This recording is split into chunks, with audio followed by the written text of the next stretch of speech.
Welcome to this new series on Legacy of Kain lore. After numerous requests in the past, we at the Legacy of Kain fandom wiki have partnered with Raina of the Ancient's Den to bring you a brand new series on Legacy of Kain lore. In this edition, we'll cover the character of Vorador.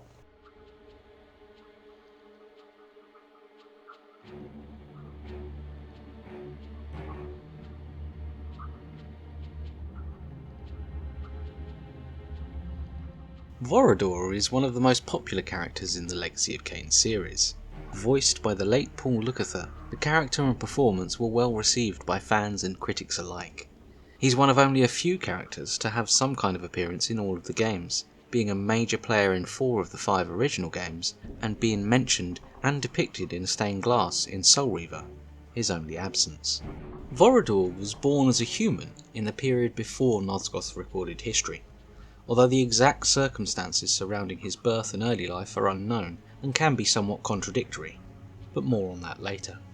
Little is known of Vorador's human life, but given his associations and the known history, he may well have been involved in some kind of cult worshipping the ancient vampires, similar to or predecessors of the feral humans seen in Defiance. He may also have resided on the vampire citadel with his vampire masters. It's also ultimately unclear whether he saw or was involved in any way with the conflict between the ancient vampires and the Hilden. What is known, however, is that at least in the more recent iterations of the timeline, he was a talented swordsmith, and at the behest of the vampire Janos Audrin, he forged the legendary Reaver Blade. Janos and the other Guardians took the blade and added their own magic to prepare it for its prophetic roles, while Janos was ordained as the 10th Guardian to guard the blade. At some point around this time, Vorador would be educated in the prophecies of the ancients and the legendary heroes of the future. Perhaps as a reward for his service, Vorador was offered a unique honour: to be the first human to whom the vampires passed their blood curse, with Janos Audrin himself passing the dark gift onto his progeny. As such, Vorador became the first of a new generation of vampires that slowly replaced the sterile, dying race of the ancient vampires. With time, most of the human guardians would be turned in the same manner, until the Time Guardian Mobius and the Death Guardian Mortanius refused the Dark Gift, and led a bloody revolt against their vampire masters, which led to the abandonment of the Citadel and hastened the demise of the ancient vampire species. Presumably at some point after this, Vorador took up residence in the darkness of the Termagant Forest in central Nosgoth, constructing a mansion that would serve as his residence. He also secretly recovered Janos' body and built a crypt in the garden of his mansion to honour his sire. Centuries passed, and as time progressed, Vorador's appearance became more inhuman, and he developed green skin, yellow irises, and the tridactyl claws characteristic of his race. The human race also progressed and developed as a whole, truly becoming the dominant race in Nosgoth. But the history of the ancient times passed into myth and legend, with few knowing the full truth, and few remnants left of the ancient species and their cultures. This new era is officially known as Nosgoth's early history, but it has other names. To the vampires it will be known as the time of Vorador, but the humans refer to another perspective, the age of the Seraphan.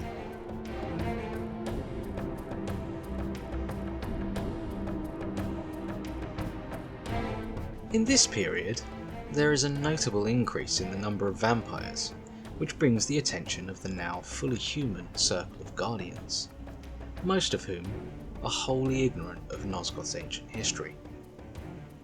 Seeing the vampires as a threat to the human populations, the Circle forms and sponsors the Crusades of the Seraphan Brotherhood, an order dedicated to the elimination of the vampires.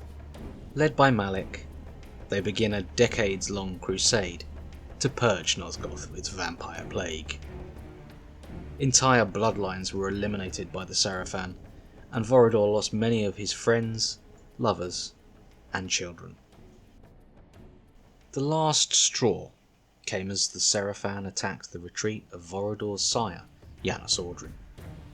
Following a path blazed by the Wraith Raziel and using Mobius's vampire-suppressing staff, they were able to overcome the last of the Ancients and murder him, ripping out his heart as a grisly trophy that came to be known as the Heart of Darkness, and was reputed to be able to restore vampiric unlife. Outraged by the deaths caused by the Circle and their apparent treachery, Vorador responded by attacking the Seraphan stronghold himself, his attack unwittingly coinciding with a similar response from Raziel. As Raziel delayed Mobius and the Circle's supposed protector Malik, so Vorador began his attack, cornering several of the Circle in their gathering room. With their magic inexplicably failing, Vorador was able to dispatch 6 of their number before Malik finally arrived to defend them. A legendary battle ensued, with Vorador eventually overpowering Malik and retreating from the stronghold. At the same time, Raziel had assaulted the leadership of the Seraphan, killing the commanders of the Order, including his brothers and his former human self. For his failure to protect the Circle, Malik would be punished by Mortanius, with his soul fused to his armour.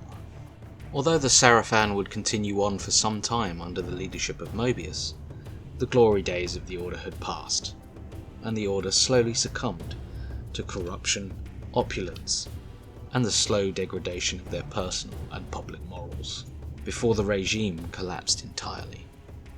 As the Seraphan Order crumbled and their crusades ground to a halt, Vorador retreated from the world, and vowed never to meddle in the affairs of men except to feed. His mansion became something of a haven to vampire kind, albeit one for the inhuman, decadent and hedonistic.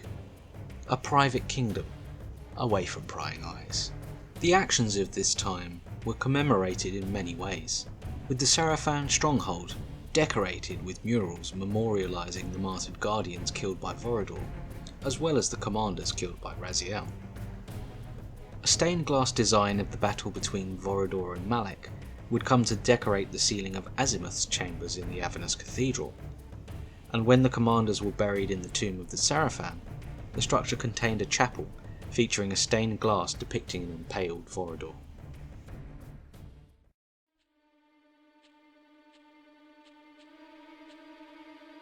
For centuries following the Seraphan Crusades, the vampires isolated themselves from humanity and only made contact to feed.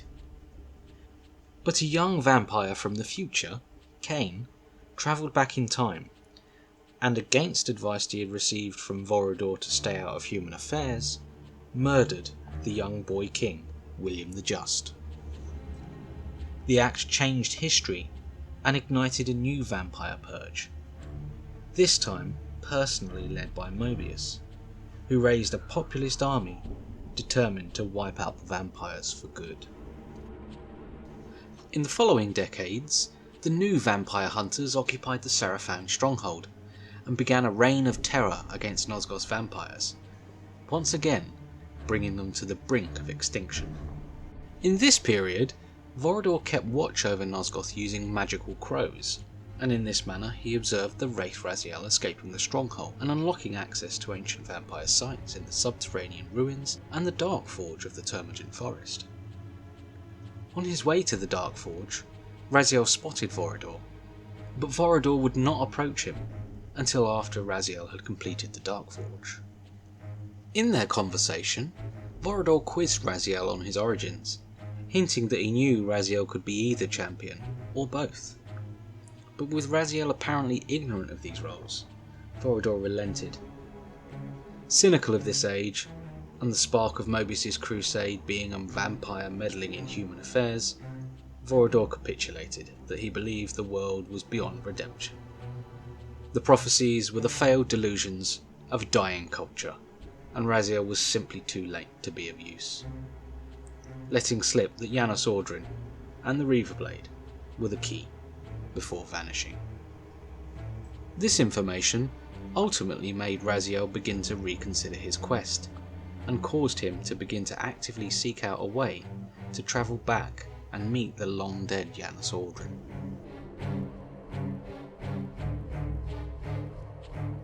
30 years later, the young vampire Kain was on a quest to cleanse the Pillars, and came up against Conflict Guardian and Protector of the Circle, Malik.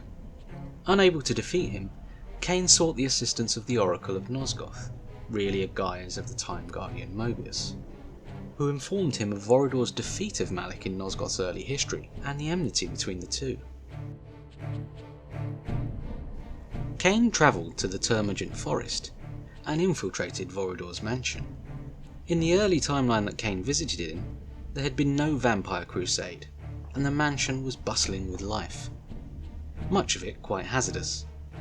This situation would change through the timelines, as Mobius's army drew a shadow across vampire kind.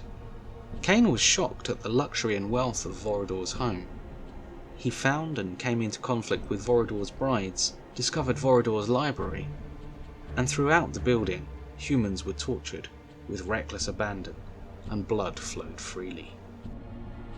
By the time Kain met with Vorador, he had begun to become accustomed to the horrors of vampire life, and saw in Vorador a vision of his future.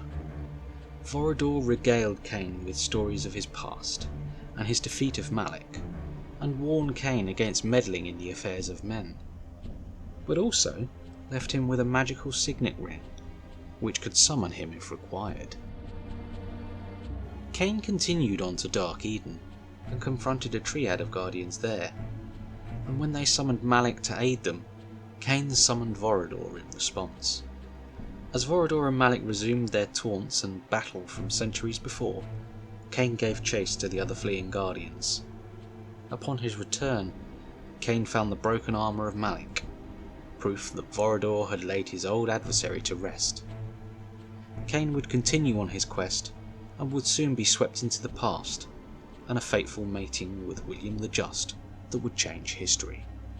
In this time period, Raziel too was seeking the guidance of Vorador, having discovered his fate to be imprisoned in the Reaver, and having found out the Reaver's maker. He too travelled to the mansion, but in this timeline, with the rise of Mobius's army, the building was largely vacant, and Hilden vampire revenants were his main adversaries. Raziel eventually discovered Vorador in a sealed crypt at the end of the garden, and Vorador recognised the champion he had met 30 years prior, but maintained his distrust of Raziel's ignorance. Again hinting at a dual role for Raziel and his free will, Vorador assured Raziel that Janos and his associates were responsible for the magic placed on the Reaver Blade, before revealing that he had recovered Janos' corpse. Cautious of Raziel's role, but recognising his potential, Vorador asked him to search for the Heart of Darkness in Avernus, hoping to recover the heart and restore Janos to life. But first, he warned Raziel of the unspoken Hilden threat within. By the time Raziel returned, Vorador was gone. Mobius confirmed his capture and the considerable cost it had taken to subdue him. Mobius left the mansion to arrange Vorador's execution, while Raziel fought off the troops of his army. Soon after, the young Kain returned from his trip to the past, and realised his historical alteration had been a mistake that had allowed Mobius to build an army to destroy the vampires. Kain arrived in Mobius's keep just in time to witness Vorador's beheading by guillotine. Kain was now left as the last vampire in Nosgoth, and Vorador's tale was seemingly over.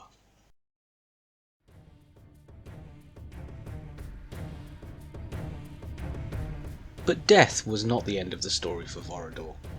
Mobius and his victorious crusade would be commemorated with a statue in the former Seraphat stronghold, a stone statue of Mobius holding the very real severed head of Vorador. Raziel would visit the statue in the abandoned stronghold over a century later, as he was propelled into the future of the post-Blood Omen era. Sometime after this, the head was removed from the statue by parties unknown, and Vorador was resurrected. How this happened and who was responsible notoriously remains unaddressed within the series, but the sequence was originally planned to occur in Defiance, before being discarded. After his revival, Vorador regrouped with the younger Kain as the last of their kind. Realising the perilous state of the vampire race, and with Kain apparently unable to do so, Vorador worked to raise the vampire race anew, giving birth to a new generation of vampires, each personally sired by Vorador himself. Allied with Kain out of necessity, Vorador produced the vampires for Kain to raise an army to conquer Nosgoth. But the relationship between the two was fraught, and there was some mistrust between them. As the vampire power rose once again, it caught the attention of the human leadership, and the mysterious Sarafan Lord organised a new Sarafan order to counter the threat. Over decades, Kain's vampire army and the new Sarafan clashed until a final battle outside the city of Meridian. In the run-up to the battle, Kain's champion Magnus failed in an attempt to assassinate the Sarafan Lord, and one of Kain's closest lieutenants, Sebastian, betrayed him and organised an ambush that would ultimately cost the vampires the war. Vorador appeared to accompany the forces of Kain's army at the final battle, but in the end, the vampires were comprehensively defeated, and Kain apparently killed.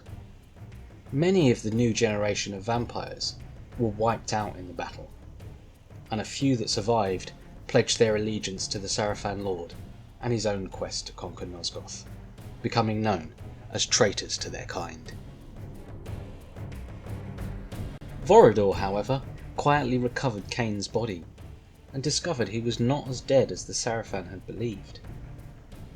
For the next 2 centuries, Vorador organised the opposition to the Sarafan rule, known as the Cabal. However, with Vorador no longer possessing the strength to create more vampires, the organisation had to remain covert. Secretly, the group worked to undermine Sarafan rule from the Sanctuary headquarters hidden underneath the Blue Lady Curio's shop in Meridian's lower city. They were able to attract several of his descendants to the cause, and even courted influential human figures, but could not dissuade the traitor vampires. Still hunted by the Sarafan, the Cabal vampires nurtured the unconscious Kain until his revival, 2 centuries after the battle. When Kain finally awoke, he was directed by Cabal vampire Uma to meet their leader, who she would not name for secrecy's sake. Kain travelled to the lower city and eventually met Vorador in Sanctuary. Their strained relationship was evident, but they reluctantly agreed to cooperate, and Vorador would dispense advice to Kain and aid him throughout the story. When Uma was captured by the Sarafan, Vorador sent Kain to save her and recover the information she had uncovered. And with her injured, he sent Kain to the industrial quarter to steal the Nexus Stone Uma had found, an item of great power which could open magical doorways and negate the power of the Soul Reaver. After Kain recovered the Nexus Stone and found out the Sarafan Lord's plans, Vorador was able to direct him to a mysterious acquaintance, the half-Hilden seer, who owed him a favour and was able to inform him of the Sarafan Lord's genocidal plans. After Kain destroyed the device, he returned to Sanctuary with an unexpected guest, and shocked Vorador by bringing along his revived sire, Janos Audrin. Janos explained that the Sarafan were a front for a Hilden invasion, and the Sarafan Lord was a leader among them. Convinced of the renewed Hilden threat, Vorador sent Kain to the wharves so he could board a boat to the hidden Hilden city and drop the shield preventing teleportation. Uma, however, insisted on joining him, and shortly into the wharves, she acted against Kain. Worried about Vorador's stories of Kain's lust for power, recognising his ruthless streak, and fearing for the fate of the Cabal in Kain's future, she stole the Nexus Stone. And when Kain caught her, he dispatched Vorador's favoured daughter. When Kain eventually lowered the energy shield in the Hilden city, Vorador and Janos were able to beam in, and the discovery of the fate of Uma caused considerable conflict between Vorador and Kain, with Vorador calling Kain a monster, and Kain responding that Vorador would have done the same. As the argument turned to threats and their potential future conflict, the Seraphan Lord took advantage, hitting Vorador with a Reaver Blast. Janos stayed behind to aid the injured Vorador, while Kain pursued the Seraphan Lord, and in the final battle, Janos arrived to provide assistance to Kain, but Vorador was nowhere to be seen. In the aftermath of Kain's victory, Vorador's ultimate fate was left a mystery.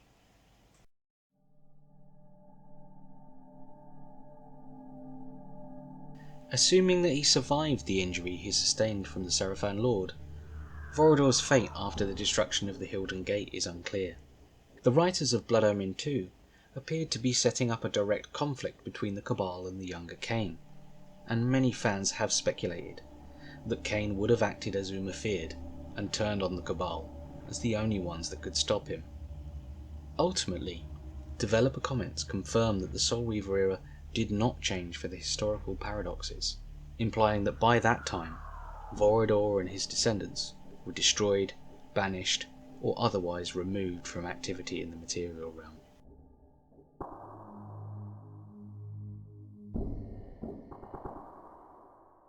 The character of Vorador was conceived by Silicon Knights Dennis Dyack and Ken McCulloch. As revealed in the Arcane Tomes in Legacy of Kain Defiance, Vorador's name was at one stage changed to Infernum during the development cycle of Blood Omen, but was ultimately reverted back to Vorador for the final release.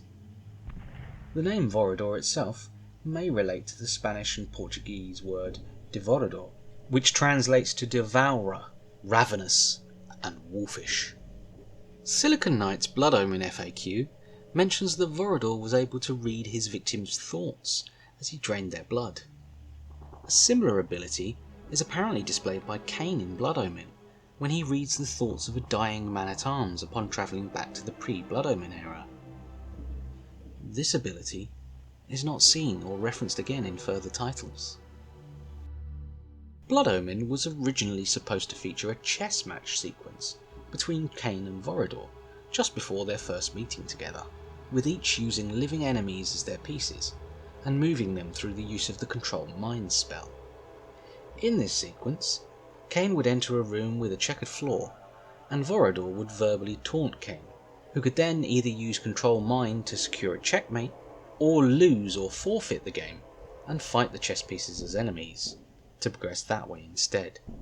According to developers, the sequence had serious bugs which necessitated its removal. The sequence exists and is fully playable in the alpha and beta versions of the game, which also showcase the bugs. Vorador is the only major character in Blood Omen who does not possess an in-game character sprite while alive. He appears only in cinematics and as a corpse during the battle with Mobius. A static sprite for him does exist in the game files, which was intended to be used in the chess match sequence, but it does not appear anywhere in the retail version of the game. Following Blood Omen, Vorador's popularity meant that Silicon Knights had considered following his character more closely and using him in a prequel setting, but this never came to fruition, and it's unclear what ideas they had for his history. When Crystal Dynamics obtained control of the Legacy of Kain intellectual property, they elected not to pursue a Vorador-centric prequel, but nevertheless acknowledged that Vorador was a fan favourite character, and he made a return to the series in Soul Reaver 2. Various depictions of Vorador can be found throughout the games. Blood Omen features a stained glass of Vorador's battle with Malik, and also features Vorador's likeness on a carpet at the entrance of his mansion. Soul Reaver also has a stained glass depicting Vorador. This one is placed in the chapel at the end of the Seraphan tomb and shows Vorador impaled through the head by a sword. Soul Reaver 2 has several murals in the Seraphan stronghold memorialising Vorador's murder of the Circle of Guardians, and also features a statue in the post-Blood Omen era of Mobius holding aloft Vorador's severed head. Defiance murals in the Vampire Citadel showed the human Vorador forging the Reaver and being turned into a vampire. Defiance also featured a statue of Vorador in the entranceway of his mansion, apparently a reference to the carpet mural in Blood Omen. Interestingly, Blood Omen 2 featured several wanted posters, apparently depicting Vorador, somewhat confusing the secrecy surrounding him as the Cabal's leader. Vorador's appearance and personality has undergone minor changes through the series, but largely remains consistent. His portrayal in Blood Omen 2 is often criticised to this effect, with a notably different appearance and attire, and his personality less reflecting a sadistic hedonist, and more a caring and paternalistic mentor and father figure. The shift in attitude has not been explicitly explained by developer comments, and fan theories have both hinted that his resurrection and timeline shifts may be responsible for some of these changes in appearance and behaviour. Arguably, this shift was begun in Soul Reaver 2, as the Vorador who experienced the crusades of the vampire army was much more apathetic and jaded than the proud, arrogant, carefree Vorador seen in Blood Omen. In Blood Omen, Vorador wields a distinctive sword with a flamberge design, appearing similar to the Soul Reaver. Developer comments later confirmed that the blade was not in fact the Soul Reaver, but something of a hybrid sword made by combining the hilt of the cut bone sword with a smaller version of the Reaver blade.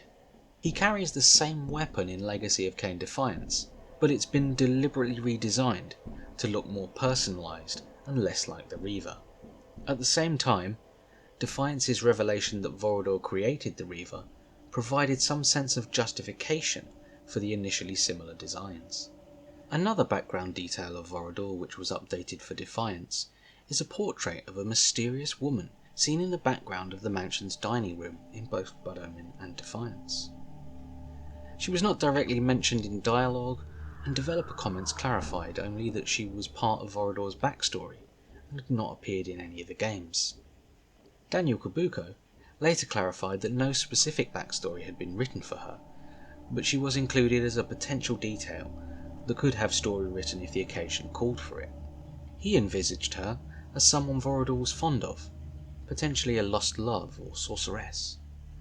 Vorador's original death in Blood Omen and subsequent unexplained reappearance in Blood Omen 2, set centuries after his execution, has frequently been cited as one of the most notorious unaddressed issues in the plots of the Legacy of Kain series. Developer comments had suggested that the events of Blood Omen and Soul Reaver largely did not change for the timeline changes introduced by Bazielim and Kain, and this complemented Defiance and Blood Omen 2 dialogue, hinting at the execution still taking place, and an unseen resurrection. Vorador's resurrection was planned to have been addressed in early story drafts of Defiance, but unfortunately the relevant chapter was cut. In these plans, Raziel was to encounter the human vampire worshipper Uma in Vorador's mansion, who was to send him to retrieve Vorador's head from the Mobius statue and bring it back to revive him in the same way as Janos, with Uma being given the Dark Gift as a reward for her service. Ultimately, the sequence was cut due to timing and the perceived redundancy of Raziel resurrecting Janos and Vorador in the same story. Although the resurrection did not appear in Defiance, it still has to occur, probably in an altered form with Raziel now imprisoned in the Reaver Blade. Fan theories have generally focused on the Elder Kain as the most likely instigator, and his intention to do so could reasonably be said to be a product of the changed timeline. Another scenario cut from Defiance involved the Elder Kain meeting Vorador, with a role for Vorador's signet ring, which the Elder Kain had worn extensively as an earring, but the younger Kain of Blood Omen 2 did not. In this scenario, Kain would still be able to summon Vorador, but seeing how powerful Kain would become would cause Vorador to become distrustful of Kain, and this in turn would be passed to his offspring. Defiance also presented another retcon of sorts to Vorador, establishing that he was responsible for the forging of the Reaver Blade. Prior to this, the official PlayStation magazine of September 2000 had featured an extensive timeline from developers, and an even more detailed internal timeline existed, which was used in the production of Defiance which also repeated this sequence of events. It appears that the decision to make Vorador the creator of the Reaver was made later on in the development of Defiance. Ultimately, it could be suggested that the differences are due to timeline changes, or simply developer oversight. The dragon, the raven or crow, and the wolf are symbolically emblematic of Vorador. In his original Blood Omen appearance, he sports a dragon or serpent tattoo on his left arm, which can be seen in his human form in Defiance, is able to take on wolf form, and is metaphorically compared to a wolf in dialogue. Dragon and raven imagery is also frequently seen throughout his mansion in Legacy of Kain Defiance, including as part of Vorador's crest. Daniel Kabuko introduced this symbology, feeling the character had a power and ferocity, but was also tragic in an Edgar Allan Poe kind of way. Notably, in Soul Reaver 2, Vorador could observe the world through the aid of magical crows which vanished into a green mist when approached. The same crows were present in the early history era, but missing from the post-Blood Omen era. Neither Defiance nor Blood Omen 2 explicitly featured the crows again, although pre-release screenshots of Defiance do show them around Vorador's mansion. In all of his appearances, Vorador was voiced by voice actor Paul Lukather, who sadly passed away in 2014, aged 88. But his portrayal of Vorador remains one of the highlights of the series. We'll be back with more Arcane Tomes of Legacy of Kain lore in the not too distant future. If you have any lore you'd like us to cover, let us know in the comments.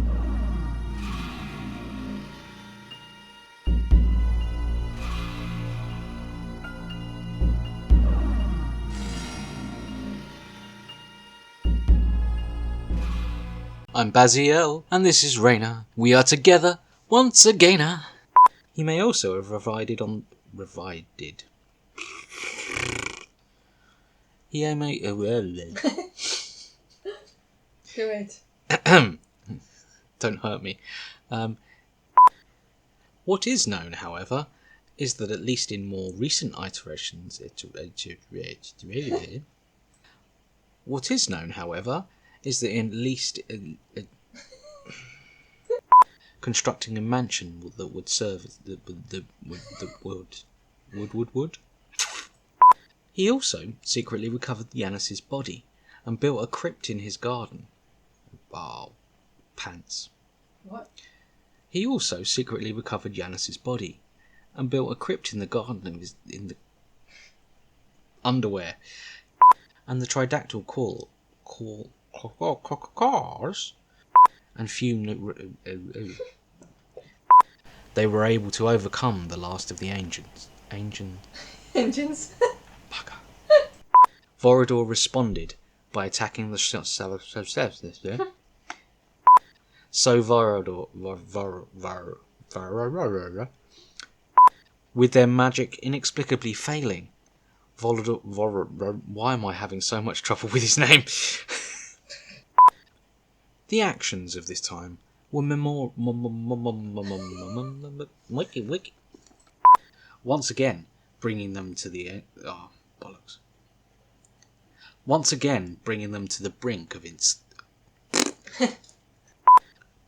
Soon after, the young Kain returned.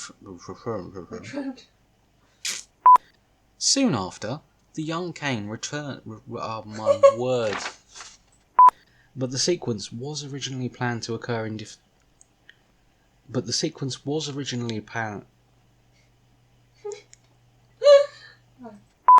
The few vampires that survived pledged their allegiance to the Sarafan Lord and his own quest to conquer Nosgoth. Concord. For the next 2 centuries, Vorador organised the opposition to the Sarafan role. Know your role, jabroni! For the next 2 centuries, Vorador organised the opposition to the Sarafan rule.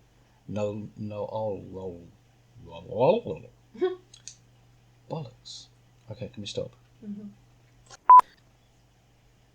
For the next 2 centuries, Vorador organised the opposition, but could not dissuade the tramps, who owed him a favour, and was able to inform him of the Sarafan Lord's genocidal plans. After Kain destroyed the device, he returned to Sanctuary with an unexpected guess. Yanis explained. Yana. Uma, however. He beamed in, but this is not the Enterprise. But that's what he says, though. Magical shield prevents beaming. Don't blame me, blame Steve Ross. In fact, don't blame Steve Ross. He's suffered enough. Assuming that he survived the injury Blood Omen was originally supposed to feature a chess match. Various depictions of Vorador can be found throughout the games.